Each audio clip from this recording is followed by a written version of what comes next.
Hi everyone, my name is Constantin. I'm from the Young Business Leaders Beijing. This is our next interview from the China Bridge series of the Young Business Leaders Beijing. And today I'm here in Beijing with Mr. William Zhao from TotalEnergies, the China chain of TotalEnergies. Hi Will.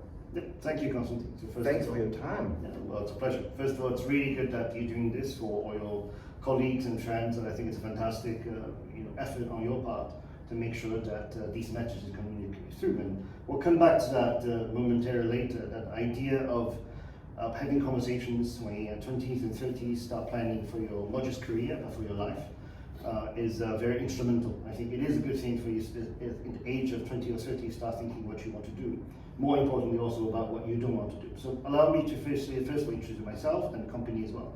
TotalEnergies is Fortune 500, usually ranked at somewhere between 20 to 40. That's a ranking. It's the fourth largest energy company in the world, based out of France, of course. I've been with the company for the last 4 years, and we'll talk about later, career track has been never straightforward. It's always been like this. And I think the focus of our conversation hopefully was about trying ability and trying to do new things, not just to be, not think of it as a job, but rather think of your life as a career and being responsible for it. Mm-hmm. Absolutely, yeah, that's fantastic. Good you're talking about your career path and it not being as straight as everyone supposes to be. Exactly, that's the first question. Like, how did you get into the energy sector? Right. First of all, because now it's a really hot topic, not just because we realize how dependent we are on energy, right? But also because there are huge changes within the industry and every one of us is affected, because I believe I also live above the footprint that I should leave on this planet. I think we all live above what we should consume. Maybe you could give us a bit more insight about what brought you into this industry. That's nice. So the first 10 years of my life, I was mostly involved with technology. So my first two major jobs within a decade was with Hewlett Packard and Microsoft. So I used to joke about it as for 10 years, I really spent time manipulating electrons. Because that's what software really is about. Hardware as well, it's consuming electrons, without understanding where the electrons actually came from. And about 30-something, 31, 32, I started to really dig into the energy sector because I find it that it's prevailing sector for everything. But the truth matter is also I was fascinated by human history development for the last 100 years. If you look at industrial revolution, that started in the 19th century, a lot of it was driven by coal to steam engine. And the early 20th century was driven very much using oil as part of your automobile, but also as part of your shipping industry. And this is pretty much enabling globalization the last 100 years. And I really believe that in the next 10 or 20 years, there's another big change that's coming. And that's why I'm working for TotalEnergies, because I think I can make a difference, not just to the people around me, my colleagues here, but also overall to society, to the general human evolution of next step. And energy is part of a big enabler of this evolution. So that's the big picture, yes. Yeah. I think always I say there's a personal side of things, because you can't think of everything as intellectual. Yeah. So if you're always seeking intellectual answers to your questions and you question everything intellectually, then you never actually do the things you love to do. And so for me, there's emotional part of it, which is that around 2002 to 2004, I was working for UNDP in East Africa. And what I realized is that the people I was doing a project with, one of the fundamental issues they have is actually energy access. So literally I would go into parts of villages in Sudan, in northern part of Kenya, in Somalia, where clearly that people have, they're burning either animal dung or otherwise small wood chips for cooking. So you look at how our lives are, what their lives are.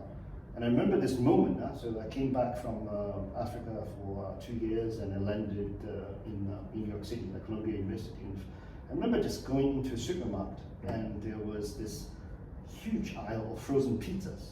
Yeah. And it's looking at it, it says, I forgot, people have so many choices in the freezer. So you think about what energy does to you. Yeah. People who are cooking their food with wood chips or animal dung to 30 different choices of frozen pizza. Yeah. Okay. And that's a comparison which I saw very quick just taking an airplane. So for me, I think there's part of it that's emotional, personal reason why I'm in the energy sector is because I want to equalize these things. First of all, you don't need 30 different pizzas, maybe 10, okay? And second of all, the people who are living in Africa and people living in South America, South Asia, they should have better energy access. So for me, I think there is the intellectual part of it, which is energy is important, but there's also something very personal about it. And I think that's what I recommend for people who are now in their 20s and 30s. Find something you can balance both. Yeah. In the beginning, you said you were in the technology industry. You also co-founded 2 companies? Yes, they're also software companies. Can you tell us more about that? Because you started out as an entrepreneur. Completely. Right. So I think, and we have this conversation where I say, most people are older than ourselves, people who are already retired or near retired, they spend most of their life working for one company. For me, I always find the balance between having your own ideas and realizing it. If a large company allows you to do that, then it's a really good company. Absolutely. Because they keep the young people and keep the people who can generate new ideas there. And there are people who are more suitable working for a large company all their lives. These are two different kinds of people. But it is rare that you can find a large company that allows you to do entrepreneurial type of stuff. It's also rare that you go from companies which establish and then sell the company or leave the company, move on to large company again. So for me, if you can find an environment that you like, stay with it. As long as your ideas can be still used for the both sides, the intellectual as well as the personal side. So yeah, the 2 companies I started, one was a software company working on 3D rendering in game engines. The other one was actually a multimedia company looking at, it was during the time of fiber optics technology in the late 1990s, talking about a codec that was looking at the multimedia on images to search. So both companies, one was horrible, didn't work at all, and I left the company, and I think you know which one I talked about. And the other one I successfully sold to the company, which was the So I think that's part of it, is that if you have a good idea, it's good that if you don't have to worry about yourself financially too much, jump in fully and just say, let's try. If it doesn't work in 6 months, you know it's not going to go anywhere. But the idea is very important that it comes to fruition very quickly, because otherwise you have competitors, otherwise you have things changing in life. So I think for me, and then large companies, energy, it's very rare that you find a platform that can do small things in energy, because there is no such thing as small thing. Okay. So most oil and gas investments are in billions. To do energy transition will take probably trillions. So that's the scale that we're talking about. Depends on where you're in life. I always suggest anybody who's in their 20s and 30s, do at least one startup. It gives you a context to say, what am I missing? And a lot of things I learned during that time, the 2 startups, are how do we relate to people? You can be the smartest person in the room, and you can be the most hardworking. But it does not mean that the rest of 20 people will follow. Absolutely. It's a completely different story. That's true.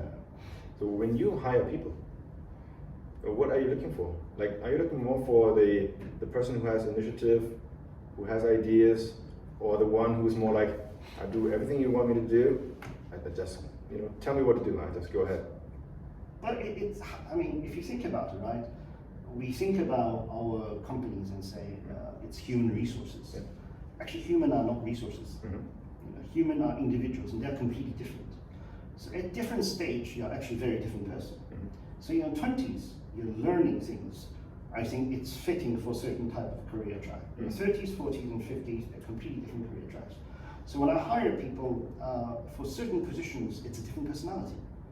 So if I hire somebody who's very much accountant personality for business development role, it will feel miserable. Right? But if an accountant says, I want to do business development and I want to try that, I will say, okay, do a step function. Think about your accounting. What skill sets you're learning in accounting that will actually be helpful in your business development skills. So I think for me, I don't hire a person for a role.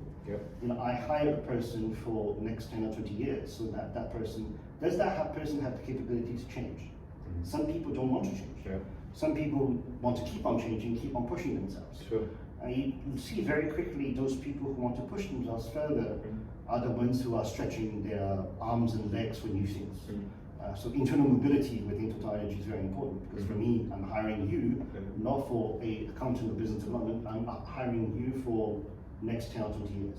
And I hope even if you leave the company, not only will you think back to say, well, not just the boss, but everyone else took care of you, they consider you to say, well, if you're an accountant, you're becoming the chief financial officer, and there's nowhere else for you to go. We give you global mobility. So for me, it's important that it's not a job; it's actually a career path. Yeah, that's really interesting.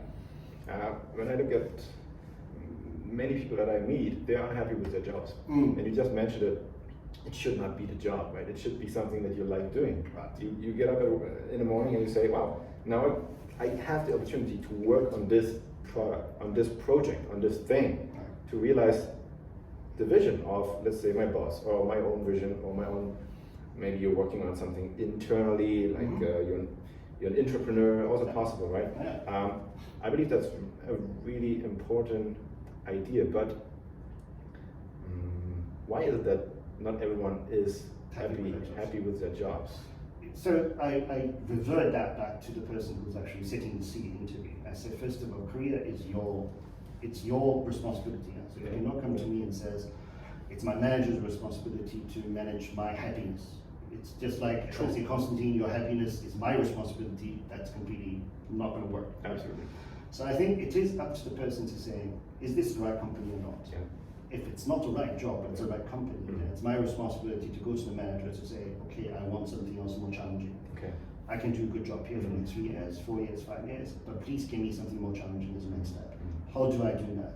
And it's the manager's responsibility to say, okay, well, I don't think I like this person, he or she does a great job now, but if I keep on thinking just for my own, because I'm a person who's doing a good job, but not thinking about the career track, I'm going to lose that person as a manager. So I think that's the same idea that you need to be the one saying, I'm not happy with what I'm doing. Yeah. Okay, I want more, or I want less. That's also a possibility. Too stressful, whatever it is. So for each individual, I think it is possible for you to raise the issue to say, how do I want more or less, I want to change. It's your responsibility. But it is up to, and I think this is where some of the conversation we can have. There is your manager who is your manager. The manager may not be your mentor. Right? It is also your individual responsibility to find people around you who may not be in the same company or could be in the same company, who is not a direct manager to you, to have these conversations. Because let's say I want to have a career path. My next job is to be determined most likely by my company's management board, but I can have a conversation. I would go to my people around me who are in the sectors, who are also country head of energy companies, have that conversation to say, well, what do you think? Should I do this or should I do that? Yeah. It's also important for you to have conversations with people within the company as well. All right. So these kind of a cup of coffee, a water, a good company will allow you to have these conversations. A bad company will say, well, this person's doing a good job being an accountant for the last 5 years, he should be there for the next 5 years. That you're going to lose people very quickly. So the company is not putting the focus on that person's development, but rather on the company's advantage, right? Like getting the most out of that person. Right. Okay.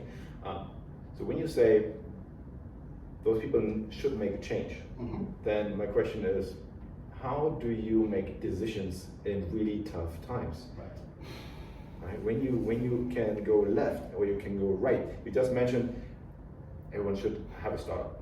Yes. And if you're not too financially dependent, then yes, go for it, because it is a very unstable thing, even though it's just 6 months, as you said. Yeah. But building a real startup, it may take years. And they don't have the income. Okay, and then this is not for everyone. Right. So how do you make that decision? Right. How can you give people some security, or give them more self-esteem? Right. So the psychological factors are actually quite interesting, and I've gone through these exercises a lot. Right? So in my 20s, I've tried a lot of things. You can say, that person is not focused, and he doesn't know what he wants. Yeah. Actually, I think in most people in the 20s, 30s, they're trying to figure out the things. They may not know exactly what they want, but they will know the things they don't want. Yeah, true. Right? Oh, yeah. So for me, if in my 20s, I draw a circle and says, what are the things outside the circle? Actually, I know exactly what they are. I may not know what should be inside the circle, but I know exactly what's outside the circle. So inside the circle is what you want? What I want. Yeah. Outside the circle, what I don't want. I see. And in fact, what I found is that in my 20s and 30s, I keep on tossing these things out of the circle, saying, I think I want this, let me try that. Actually, no, I tried that, I don't want that.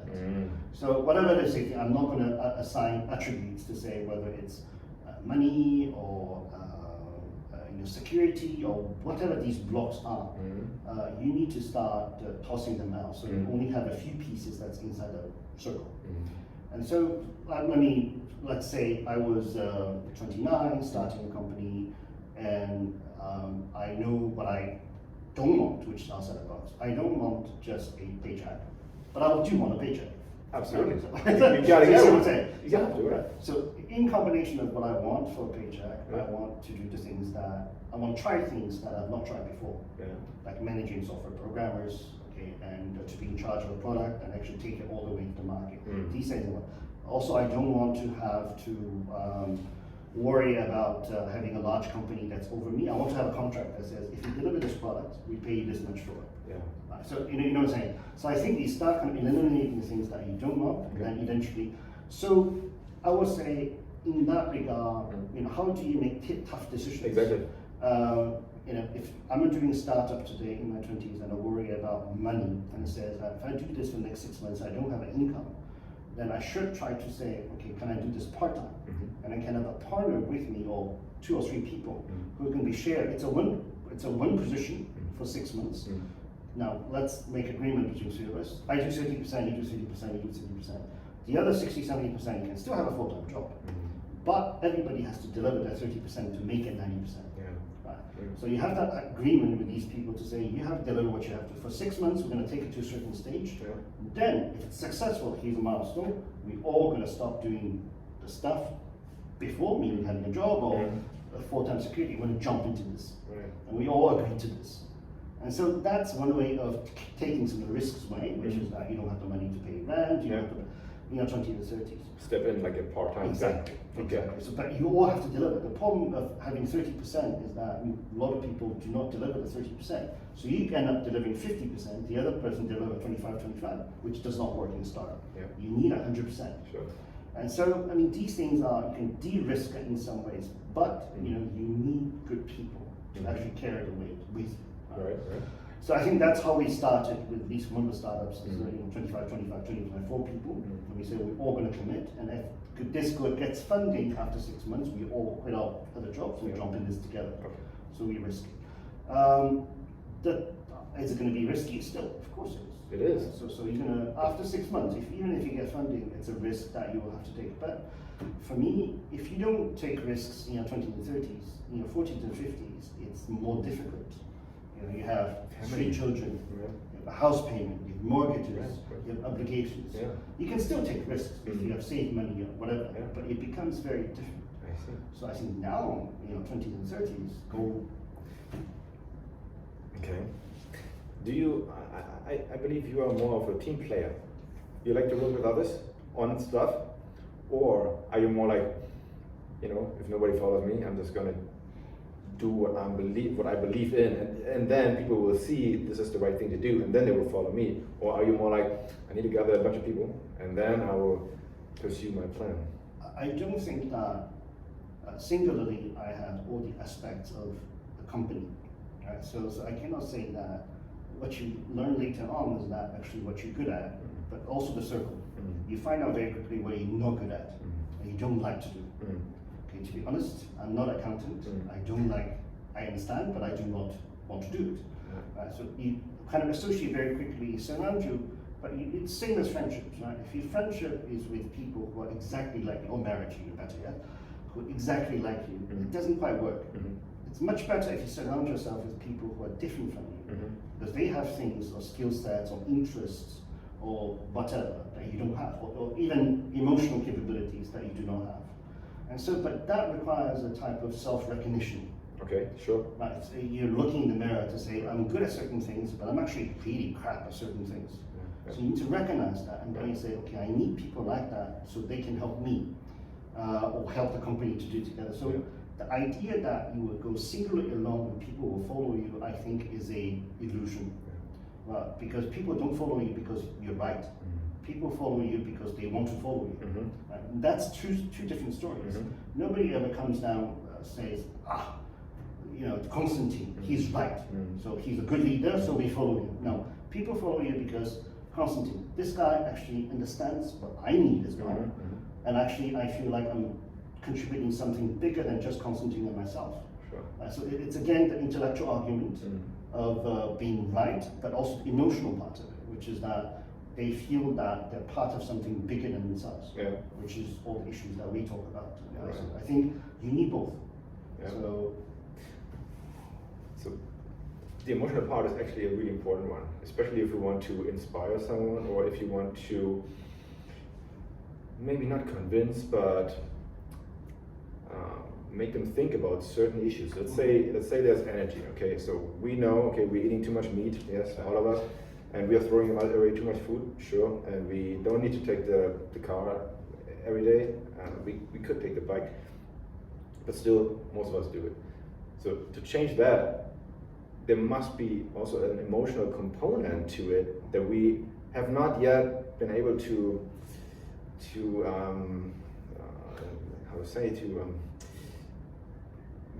wake up. I mean, so people feel like obliged to eat less meat, to walk by foot, to take the bike, right? So what is your company doing about it? What are you doing about that? So I think for me, it's the intellectual level and the emotional part. Sure. So the intellectual level part of it is that, and I was making this comparison. I says, if you today, 100 years ago, you decide to walk to Sunyi somewhere, it will take you a whole day. So it's, let's say 50 kilometers. You can run maybe 10 kilometers per hour. That's very fast running. Let's make it less. So it's 5 kilometers walking. So literally 10 hours non-stop. So it takes you a whole day to get there. If you're on a horse, it's fast. Let's say it's 6 to 7 kilometers per hour. It's still more than half a day. Today, if you have a full tank of petrol, you go all the way to Sunyi within certainly less than an hour if there's no traffic.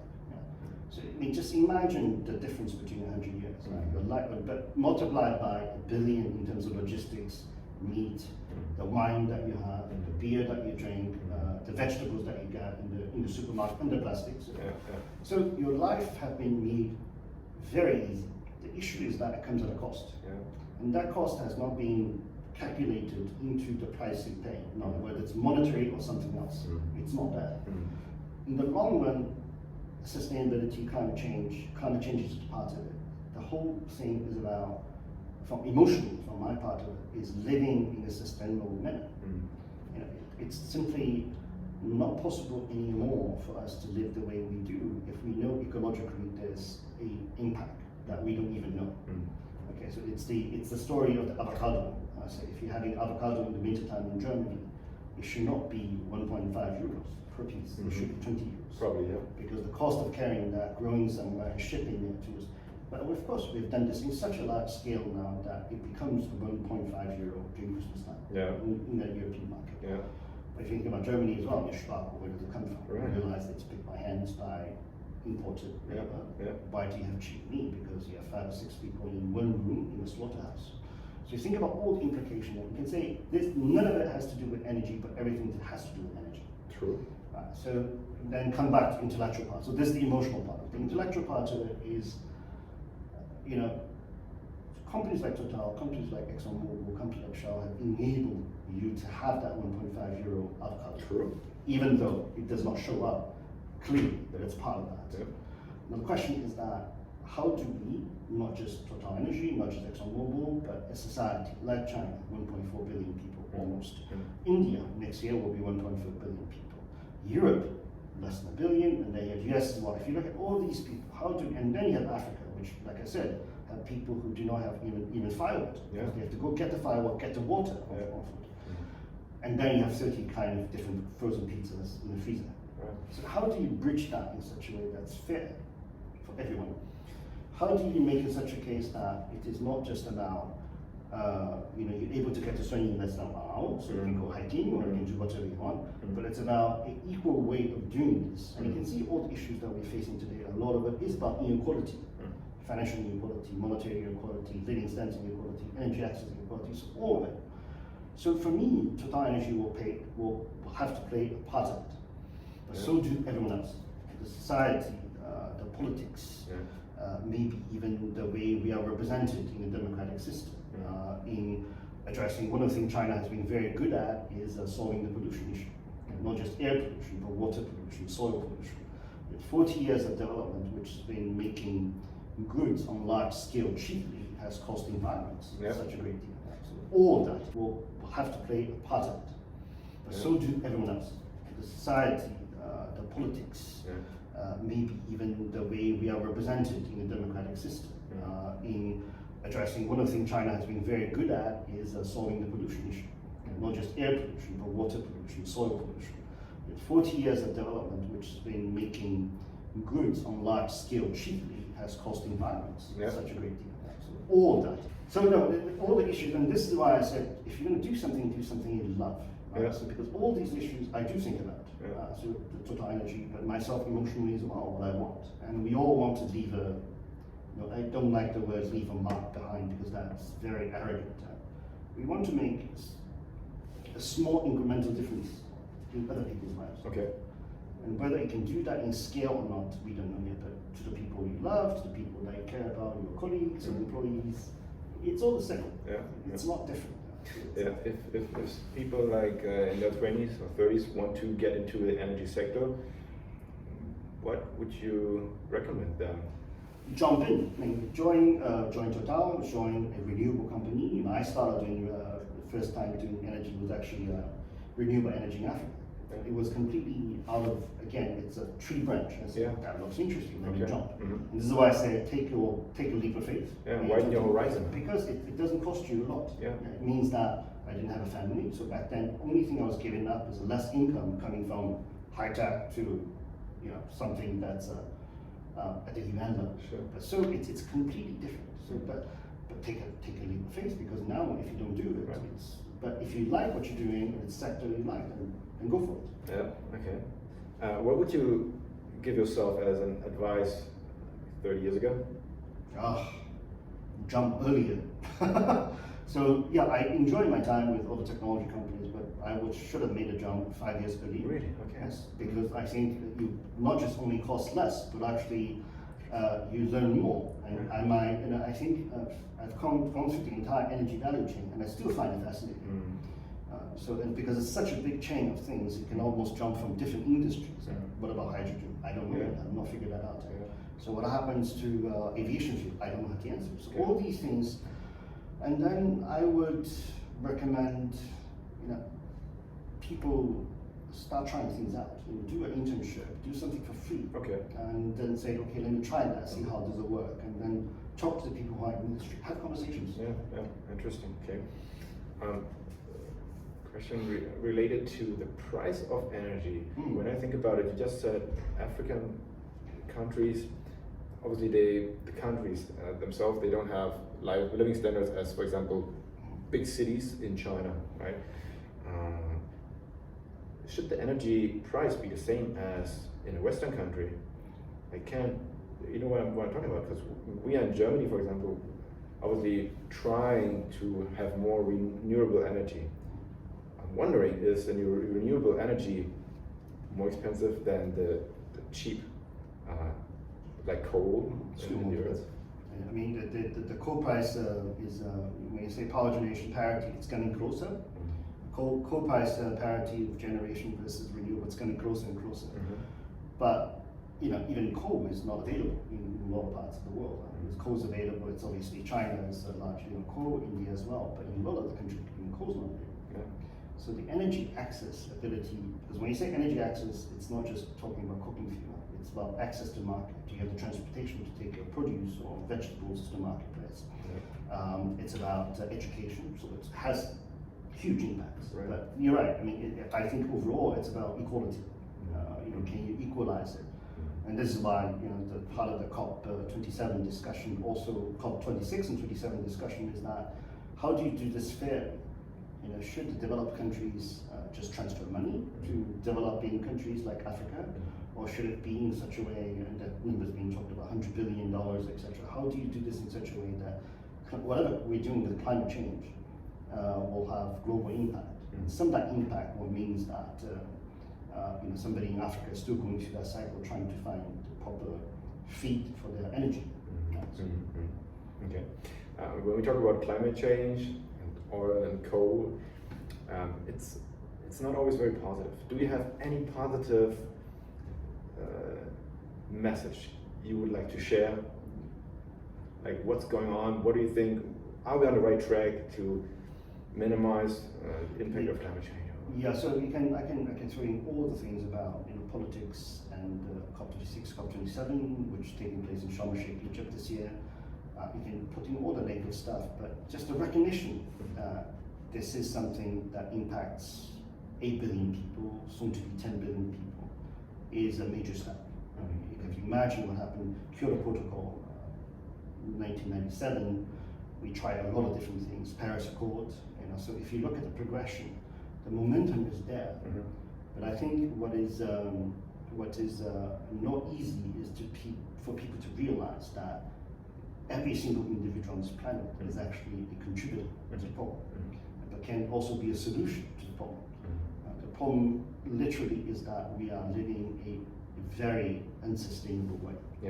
We did the ecology of the environment. We don't think about where our food comes from. Yes? It's not just meat; it's also vegetable. We do not think about where does water come from. Yes, we don't think about food is made by energy-intensive fertilizers.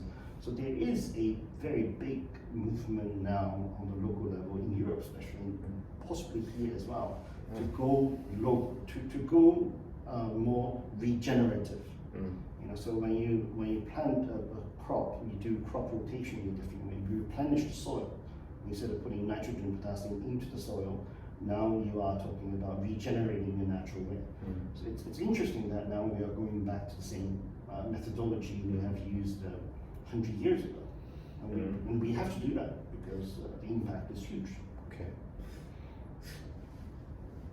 Do you think countries would need to find a different balance of supporting their economy, making profit, and saving the environment, having more environmental friendly regulations?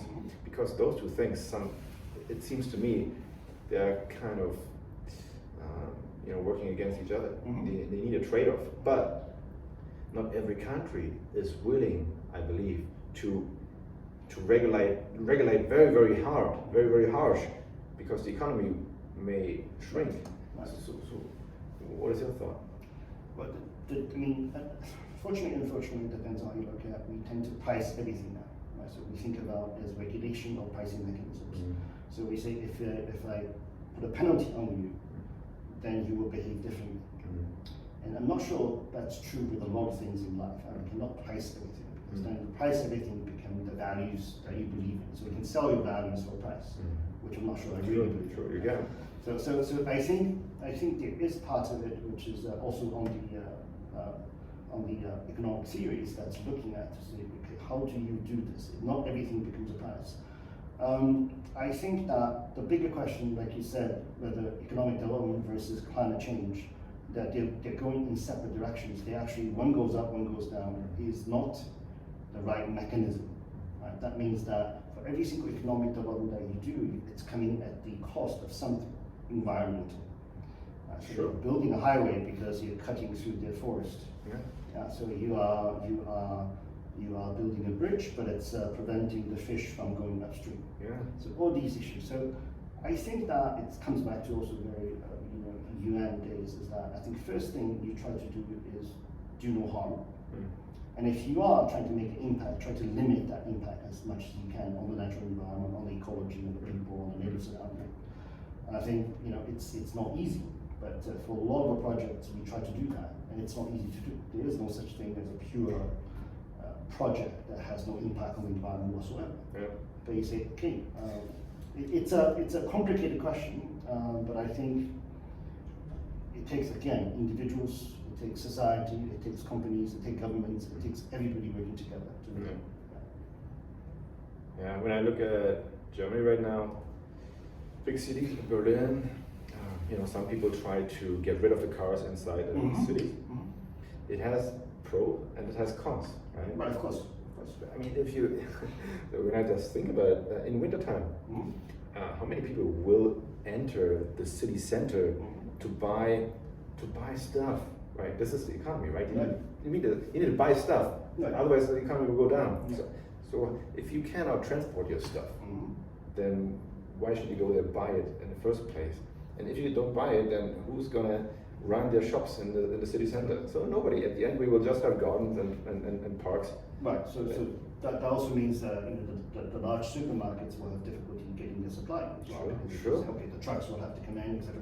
So there are a lot of. I mean, it's fundamentally, I think, not just climate change, but ecology, sustainability is about how we have built our cities. Yeah. That's a great line from people who said, we are still building infrastructures for a world that do not exist anymore. It's quite interesting. So if you look at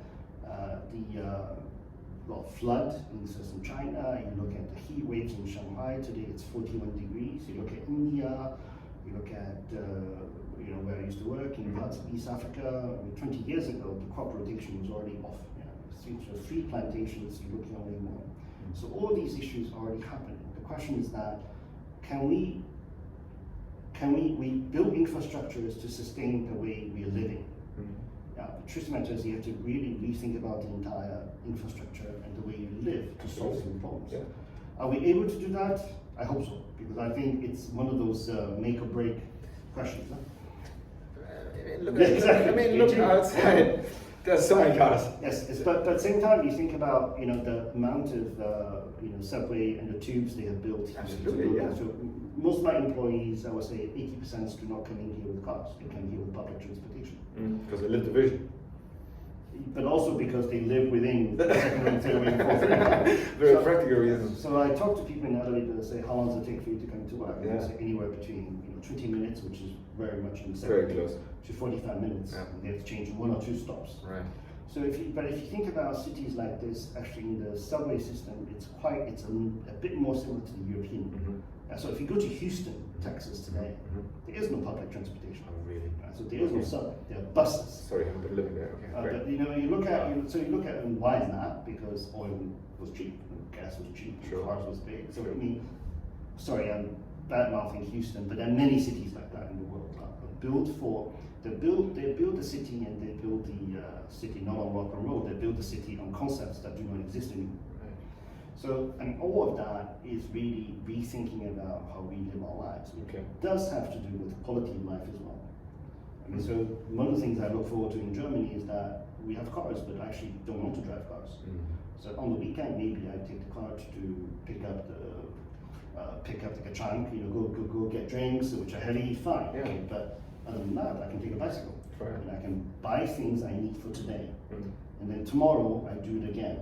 So that means I don't need that much of a large refrigerator if the food comes. Yeah, but it takes time. But it takes time. Time is money. It does. So think about it. If you do it every day, you go shopping every day. Yes, if you have a supermarket right next door, fine. It takes 15 minutes. Right. If it's just 10 minutes away, Right. you go there, you shop, you go come back half an hour every day. Let me give you a concept. So you work in the same district as where your supermarket is, but it's a small supermarket. Okay, and you actually live there. So we shop, we work, and we live, and similar, let's say, within 3 or 4 kilometers. So on the way back from work, you pick up something.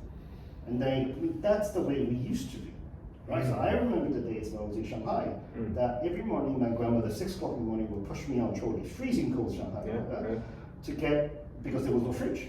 We go to the market of the day, day market, you buy what you need, you consume everything that's the day, and tomorrow you buy them fresh. So do you need a cushion? Well, okay, today you do, because you only shop once a month or once a week. Yes, because you need to keep the things, keep it fresh. Plastic wrapping also. So you think about how you build your city and how you work and how you live. It can be different. Yeah. It cannot be. It doesn't have to be like the way we've been living for the last 40, 50 years. Yeah. I see your point, I mean, looking at the supermarket, if you have self-serving and everything goes faster, I can't imagine that working out. If you always need to stand in line, because everyone wants to do that after work, going to the supermarket, you have lines that are incredibly long. Exactly. And then you have here Taobao and all delivery services. Now in Germany too, you can order groceries and come to your door. Is that convenient? Yes, but at what cost? Yeah, exactly. Do you have a mantra for your life? Something that you live by? Just a thought? What's that? Two phrases on the. Yeah, I mean it's not a mantra, but two things I recognize. First of all, this is the ecology part of it is nothing in excess, nothing too much. So if you do something, whatever it is, whether it's white wine from Burgundy or something else, don't do it excessive. Just enjoy it as much as you can. The second part is know yourself. You really have to. I think all of us. The beginning of journey for me is when you start recognizing your own shortcomings and says, I don't have it. And then you look at everything else differently. You look at your spouse differently, you look at your friends differently, you look at the people that you can work with differently, because you say, okay, actually, there are things that other people can bring to my life. And I think that's important. It's not a mantra, but it's something I've learned over the years to say these two things are quite important. Absolutely, yeah. So you need to know your weaknesses, but you also need to know your strengths. Yes, but it's better to know your weakness before know your strengths, because sometimes your strengths can be an illusion. I mean, so you think that you are like that. And of course, sometimes the worst lies are the ones we make to ourselves. And we go, it's got illusion, it's got illusion, right? Absolutely. I'm good at that too. I'm really good at that. I think I'm pretty good at it as well. Exactly the phrase, I'm good at that. And then you start discovering actually. So I think part of that is a nice thing to discover your own lies, which is very difficult. Interesting. But we do that all the time. Yeah. I do that all the time. So you have someone telling you what you're not good at, or you look in the mirror and say, I'm not good at this stuff. If I want to do anything like in this area, I need someone helping me out, and I can focus on the stuff that I'm good at. If you are very lucky, you will have mentors and people who have known you for years. Maybe not a family member, maybe ex-colleagues, ex-boss will tell you, William, you're not good at it. Okay, and you need to change certain things if you're lucky. But most of us are not so lucky. It's actually something you have to make mistakes and discover. That's part of why I say crash your car, 20 years as much as you can. Exactly. Because you what you said in the beginning, yeah. Try out stuff, fails, see where it goes. All right. Okay, interesting. I got one more last question, which I always ask. Do you prefer rice or noodles? Both. You like different occasions. Yeah. Okay. But the kids, they love both. So on some days, Constantin, my son, will say noodles, and Isabel will say rice, just to be different. So it's fun. Cool. I love both. Awesome. William, thanks so much for your time. It was a pleasure talking to you. Thanks for watching, everyone. Hope to see you next time. Please subscribe to our YouTube channel. And if you want to know more about the Beijing young business leaders, please reach out to us. Thank you.